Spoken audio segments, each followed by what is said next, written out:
Every day on Reddit, people post pictures of their bald spots and ask the internet, am I losing my hair? That's hair tracking. But here's the real question. What's the best way to actually do it? Because tracking can be life-changing if you do it right. And it can be useless or even stressful if you do it wrong. So today, let's look at the 3 main ways people track their hair loss, from DIY photos to doctors to advanced AI tools. And I'll show you which one makes the most sense. Hair loss is sneaky. You see yourself in the mirror every day, so small changes are invisible. That's why people track. Photos show the truth. And in online communities, sharing those pictures gives you feedback and motivation. But knowing why is just the start. What really matters is how you do it. First method, the DIY approach. You take pictures of your scalp, save them in a folder on your phone, maybe add dates and compare month by month. Pros: free, simple to start, you're in full control. Cons: it's easy to get it wrong. Different lighting, different angles, wet hair versus dry hair, all of that can trick your eyes. You can get obsessed, taking photos every day and zooming in until you're stressed. Manual tracking works, but it's a bit messy and it's easy to misinterpret your results. Second method, professional tracking with a dermatologist.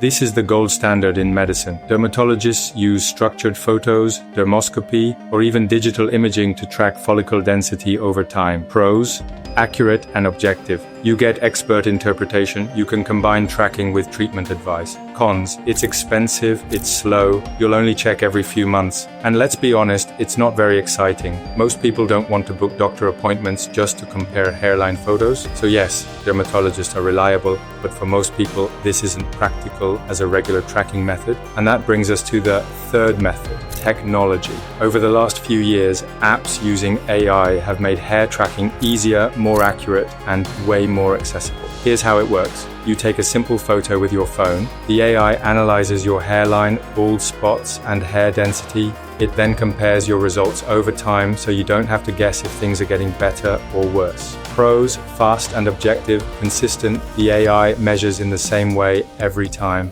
Affordable and private. You do it from home. It can even give projections where your hair might be in 1 or 2 years, depending on your plan.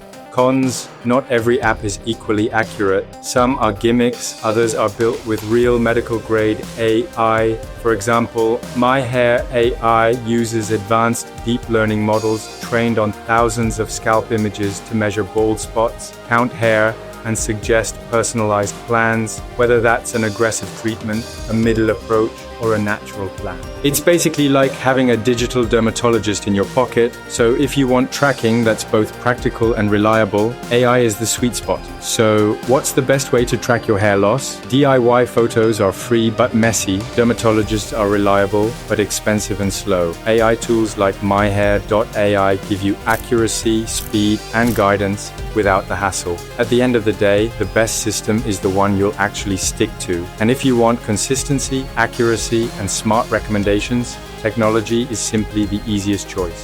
Hair tracking isn't about obsession, it's about clarity. It's about knowing if your plan is working and catching changes early. So whether you're using your phone, a doctor, or an AI app like Myhair.AI, the important thing is this: don't guess, track it. Because when it comes to hair, the earlier you know, the more you can do. Thanks for watching. And if you're tracking, remember, progress is slow, but data never lies.